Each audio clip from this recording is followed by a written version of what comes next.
Es evidente que a todos también nos gusta ejercer de detectives privados cuando ocurre algún crimen que afecta a nuestra sociedad.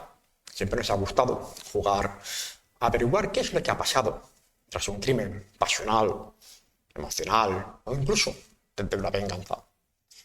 En el lejano 1980, aquel 1 de agosto precisamente, era una época de cambios en España, una época que todavía estábamos asimilando la transición. Ocurrió un crimen que conmovió a la sociedad. Es un crimen conocido como el crimen de los marqueses de Urquijo. Un crimen que ha salido supuestamente casi perfecto. Se culpó a una persona, surgieron las conspiraciones, surgieron opiniones diversas, pero solamente, por lo visto, lo pagó una persona. En este caso, Inma, bienvenido de nuevo a esta casa, a Misterio de Casa. Encantada de venir ya a mi casa, porque ya me lo tomo como mi casa. Muchas gracias. ¿Qué nos vas a contar sobre el caso Urquijo? Fue un caso que realmente conmovió un poquito en ese momento a la sociedad, pero primero vamos a ir por orden. ¿Qué pasó realmente ese día? Bueno, a ver, aquí tenemos primero un caso de dinero, poder, amor, pasión. Tenemos hasta mayordomo y todo, aquí hay de todo. Es un caso, pues, que lo que dices tú, en los años 80, una recién estrenada democracia, que yo creo que es el caso que más tinta gastó en la historia crónica negra de España, lógicamente. ¿Qué es lo que pasó concretamente? Bueno, un agosto de 1980, 1 de agosto, aparecen María Lourdes Urquijo, marquesa de Urquijo, y Manuel de la Sierra, muertos en su dormitorio, pero no muertos normales, sino asesinados. Ahí empieza como una especie de romería. Cuando hay un crimen de ese calibre y se descarta robo, Claro. se descarta ETA, que por aquel entonces ETA estaba en pleno auge, ¿qué es lo que queda? Queda un móvil, queda un beneficio de alguien, a alguien le tiene que interesar esa muerte. Antes, para si acaso, seguramente muchos espectadores no se acuerdan. ¿Quién eran los marqueses de Urquijo? ¿Quiénes eran? Los marqueses de Urquijo, ella realmente era la marquesa de Urquijo, la que tenía, por decir así, el dinero. Él era simplemente, pues, una persona, pues, un banquero que se dedicaba a negocios. Poderoso, Pero potentado. Económicamente eran muy poderosos también. Era una de las mayores fortunas de España en aquel momento. Eran los dueños En aquel momento, claro. del banco Urquijo.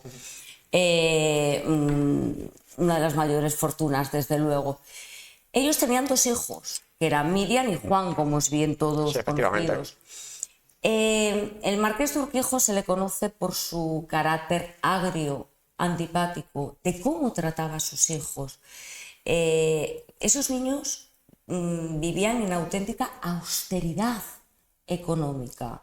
Esos niños no se les daba dinero, no se les compraba nada.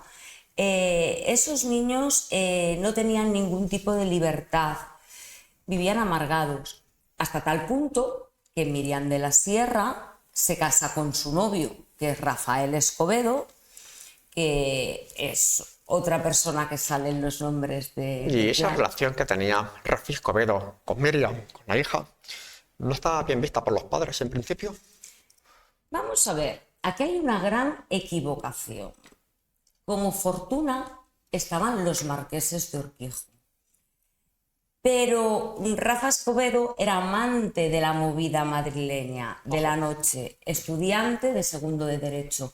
Pero he de decirte una cosa, como linaje, es a los árboles genealógicos me remito, quien realmente venía de cuna de plata y de sábanas de lino era Rafael Escudero. O sea, no eran los marqueses de Urquijo, económicamente muchísimo más.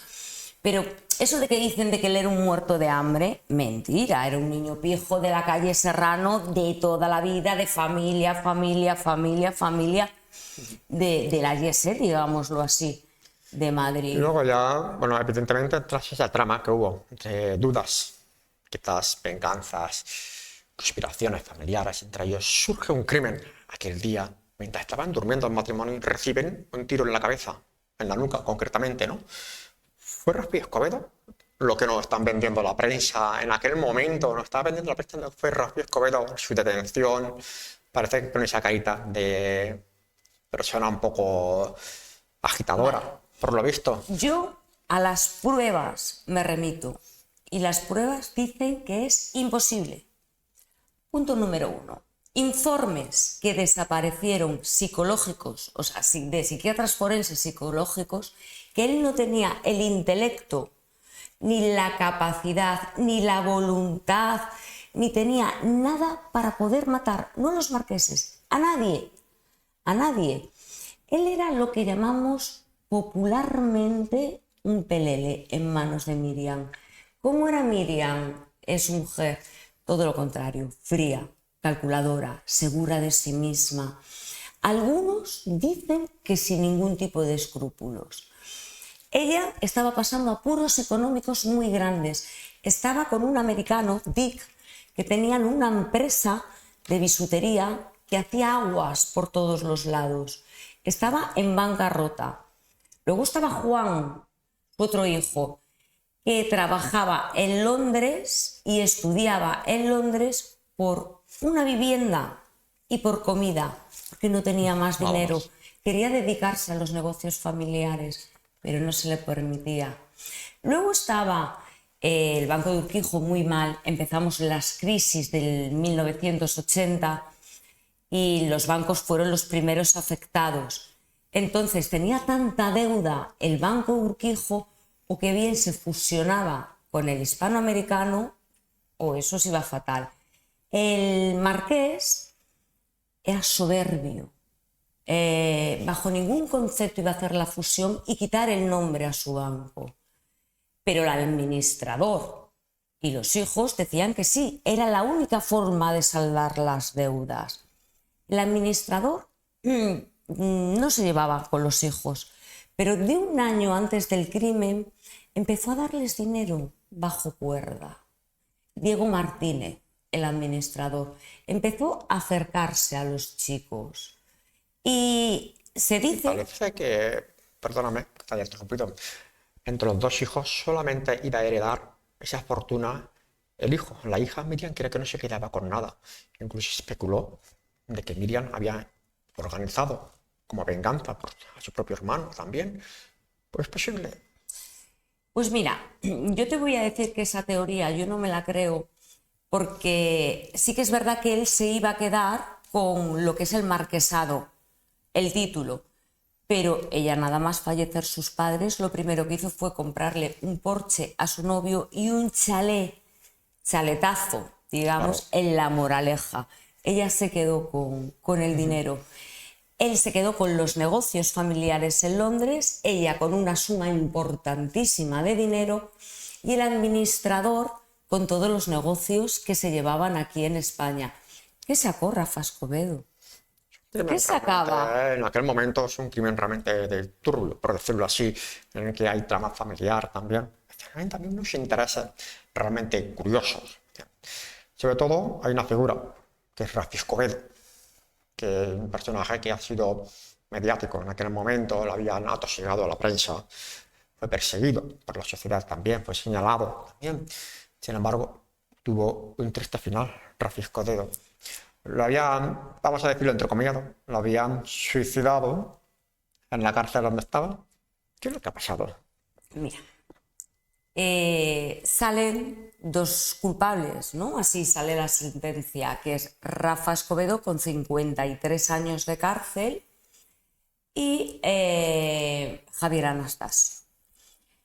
Fíjate que Rafa Escobedo primero está en Carabanchel, no le faltaba de nada, tenía de todo. Le prometieron supuestamente estar muy poquito tiempo y saldría con el amor de Miriam, que estaba locamente enamorado, y con un dinerito para que estuvieran bien los dos, ¿vale? pero milagrosamente le trasladan a Cantabria, a la cárcel del Bueso, donde allí se olvidan de él como si no existiera, cae en las drogas. Entonces van a hacerle una entrevista y él dice lógicamente, porque él confesó que era culpable porque le torturaron y le amenazaron con inculpar a sus propios padres. Entonces... Tuvo que confesar, asumir de que él había asesinado. Claro, tuvo que hacerlo porque le hicieron una tortura siciliana, le desnudaron, le pusieron en cuclillas, le humillaron, le insultaban, haciendo flexiones, noches sin dormir, hasta que le enseñaron unas imágenes de su padre esposado, que si él lo confesaba, la siguiente iba a ser su madre. Entonces, en ese momento, él dijo, boli y papel. Que cuando hizo la declaración no tenía ni idea de cómo había sido el crimen. Ni idea. Porque a la marquesa le dieron 2 disparos. Uno a bocajarro en la boca y otro a quemarropa en la yugular. Y él dice que disparó a los pies de la cama, cuando la marquesa la dispararon de pie porque ella se levantó al oír un ruido. Que luego fue el administrador quien la puso en la camita. Porque eso fue una romería. Cuando llega la policía en el crimen, la policía se va a buscar un cerrajero para abrir la caja fuerte.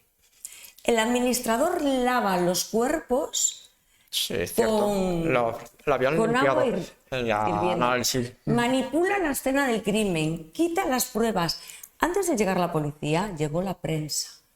Un reportero del periódico del caso tiene de recuerdo una bala en su bolsillo. Allí no había ni cordón policial. Cuando la llave la tenía el administrador y Juan Escobedo, que cuando llegó la policía estaban quemando todos los documentos que obviamente les implicaban. En la escena del crimen habían revuelto también todas las pruebas, pero no por una vez, sino que la habían movido varias veces para despistar todas las investigaciones. O sea, que no podemos decir que no existe crimen perfecto, sino malas investigaciones policiales. Es que fue tal desidia, tal desinterés, que fue un circo. Fíjate, el jefe de policía criminal pasa del caso y se lo da a un investigador novato, íntimo amigo de Juan de la Sierra, que supuestamente estaba en Londres, lo que no sabemos cómo apareció allí a esa misma mañana. Eso no hay todavía coartada, cómo se trasladó en años 80. Y hay un personaje, que es un amigo, creo, de Rafa Escobedo, que se dio la fuga. Sí, Javier Anastasio. Curioso, porque se escapó, luego volvió cuando ya parece que... Todo el mundo sabíamos dónde estaba. No haya vuelto en algún momento. Sí, todo el mundo sabíamos dónde estaba. Lo que pasa es que él no era Rafa Escobedo. A ver, él lo único que hizo, hay testigos, los marqueses murieron sobre las 12 de la noche, según médico forense. Rafa Escobedo llegó a esa casa que lo llevó Javier Anastasio a las 3 de la madrugada. O sea, descuadra el horario. Descuadra el horario. Él al día siguiente le dijo, me ha dado esta bolsa Miriam para que te deshagas de ella, que era la pistola. A él le dijeron, mira, cumplió 2 años de prisión preventiva. Le dijeron, vete, porque tú estás desde el minuto número 1, igual que Rafa, inculpados. Él se fue a Brasil. Fue todo el mundo allí a hacerle entrevistas, en la embajada estaba a su dirección y nadie le buscó. ¿Por qué? Porque él no era Rafa Escobedo, él sí que iba a soltar y compensaba que estuviera allí. Y en su conjunto, un crimen tan curioso, hay que decirlo, un crimen realmente que ha conmovido a muchas personas de la prensa, conmovió mucho la televisión. ¿Quién se beneficiaba en ese crimen? Se beneficiaba el administrador, los 2 hijos, y si te paras a pensar, nadie más, la fusión del banco, o sea, nadie más, porque ¿qué iba a sacar Rafa Escobedo? ¿El amor de Miriam? ¿Tú crees que Miriam le iba a querer? ¿Un poquito de dinero? Porque no le iban a dar la fortuna. Es que no hay más beneficiarios, no los hay. Es más, te voy a decir una cosa. Cuando Rafael Escobedo en una de sus entrevistas dijo que iba a contar la verdad, en ese momento desaparece. Dicen que ahorcado, pero tenía 14 miligramos de cianuro en su cuerpo. Si tú ingieres 14 miligramos de cianuro, que es una muerte agónica, ¿por qué te ahorcas? No tiene sentido. ¿Y por qué no tienes ningún síntoma de ahorcamiento? ¿Y por qué las dos personas que te dieron la droga, que te dieron el cianuro diciendo que era droga, ese mismo día les trasladan a otra prisión? Es que muchas preguntas son pequeños detalles que lo están contando absolutamente todo. Absolutamente todo. O sea, ¿quién se beneficiaba? Rafa Escobedo no. Javier Anastasio tampoco. ¿Se benefició? ¿Quién se benefició? El que quería quedarse con los negocios en España, el que quería quedarse con los negocios en Londres y la que quería el dinero y la fortuna, que eran esas tres personas. Este caso ya está cerrado. Prescrito. Sin embargo, todavía hay una obra de misterio en el cual, alrededor de ese crimen, el caso Urquijo, en el que parece que Rafa Escobedo solamente era un cabeza de turco, por decirlo así. Expiatorio. Vamos a decirlo. Y bueno, ¿hay alguna novedad que haya surgido en estos últimos tiempos? ¿Algún rumor, alguna duda, hipótesis nueva, posiblemente? Javier Anastasio ha vuelto de Brasil al haber prescrito el crimen, ha escrito un libro contando pues prácticamente la verdad. Juan de la Sierra falleció, por lo tanto ya tampoco tiene, la mitad de la gente ya ha fallecido, queda Miriam, pero es algo que ya no se va a reabrir. El tema, pues que básicamente viene a lo mismo, que es que no pudo ser así, no pudo ser como dice la investigación, es imposible. De hecho, todo el servicio y todo el mundo que conocía a Rafa decía que era incapaz de hacer eso, pero unos días antes del juicio, todo el mundo, donde dije Diego, decían todos que sí, que sí, que sí. Es más, Miriam de la Sierra, después de un montón de interrogatorios, resulta que no se acuerda hasta 2 días antes del juicio de decir que Rafa la había amenazado con que iba a acabar con ella y con sus padres. Se acordó 2 días antes. Antes de todos los interrogatorios, no. O sea, una cosa detrás completamente de la otra, un sinsentido completamente, todo. Yo entonces antes de cometer el crimen, que fue el 1 de agosto de 1980, me voy a hacer una pregunta, a ver si tiramos un poquito hacia atrás.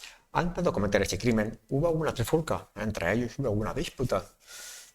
Que se no haya pasado por encima, aunque sea a nivel familiar o de negocios, o quizás alguna mafia, por decirlo así. Sí. Aparte del móvil económico, que los hijos querían dinero y no había dinero, con el administrador las cosas estaban tirantes, porque aparte de la fusión con el banco, que él no quería y era la única salvación, se enteró que el administrador estaba haciendo alguna otra cosa que a él... Una trama corrupta, de desvío de dinero, no le interesaba. En ese momento estaba tirante absolutamente todo. Es más, es una urbanización privada donde siempre están pasando coches de seguridad.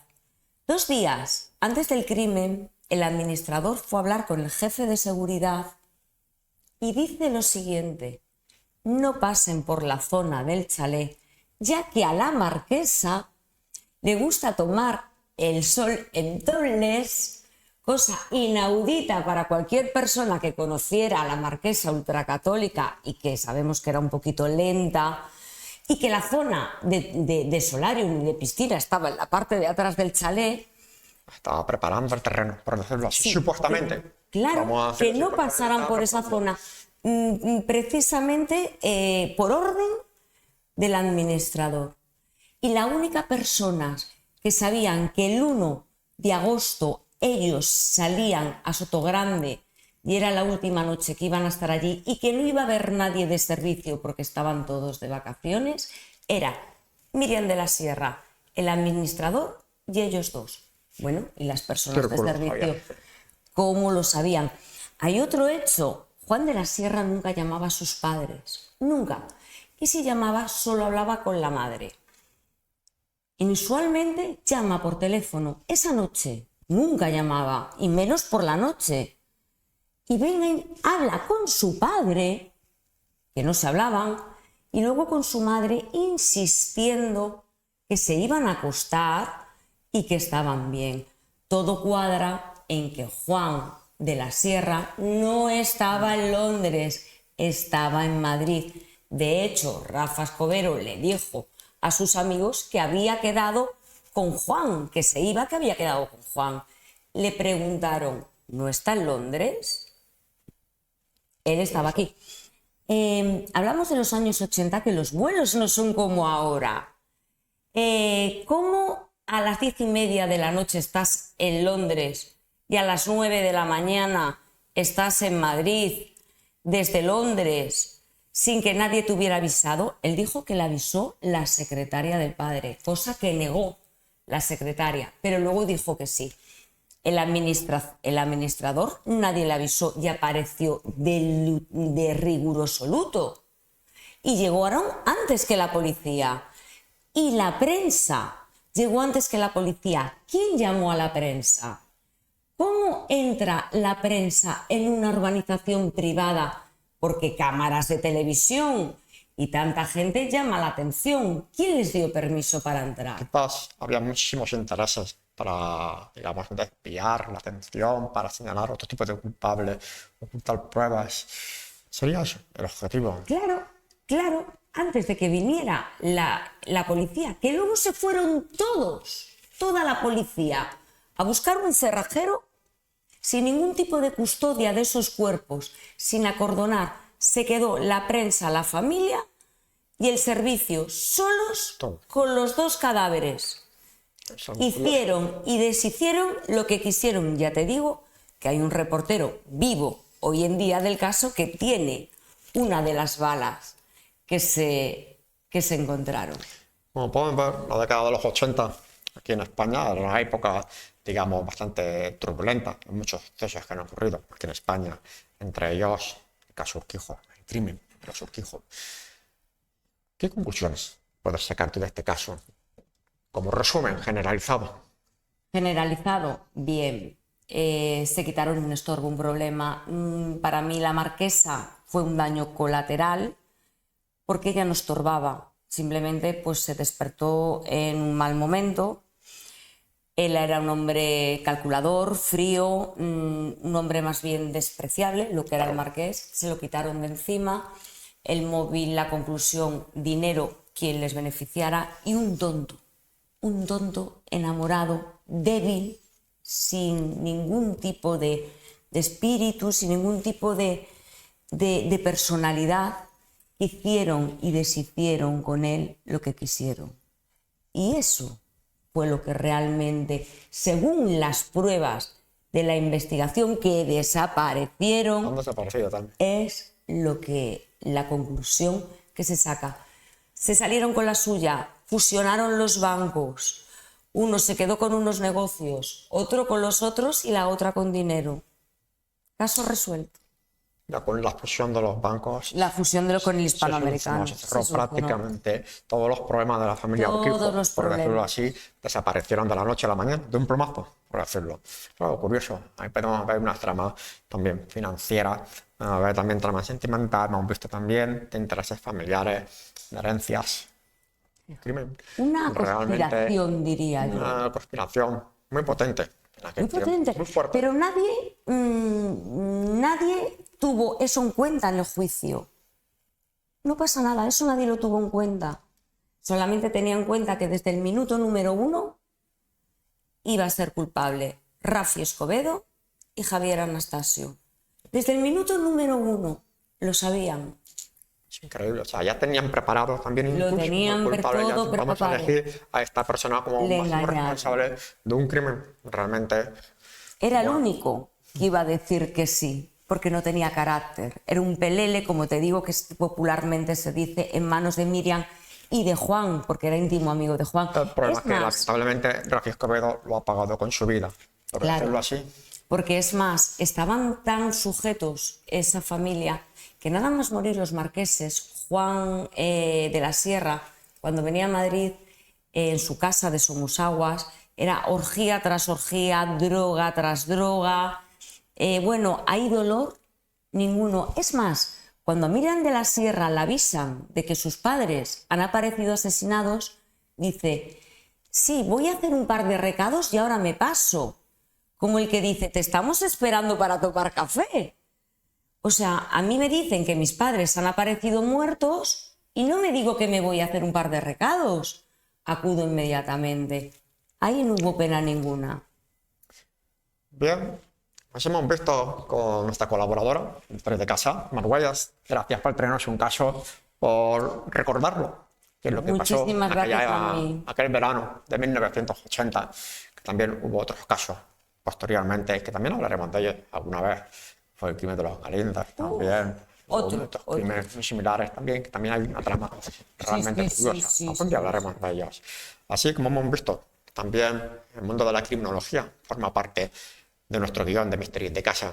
Como hemos visto también, nos gusta ser nuestros propios detectives para poder sacar nuestras propias conclusiones, nuestras propias hipótesis, comparar lo que cuenta la prensa, los testimonios y nuestras observaciones también. Así que nosotros, desde Misterios de Casa, les esperamos en nuestro próximo programa. Hasta la próxima.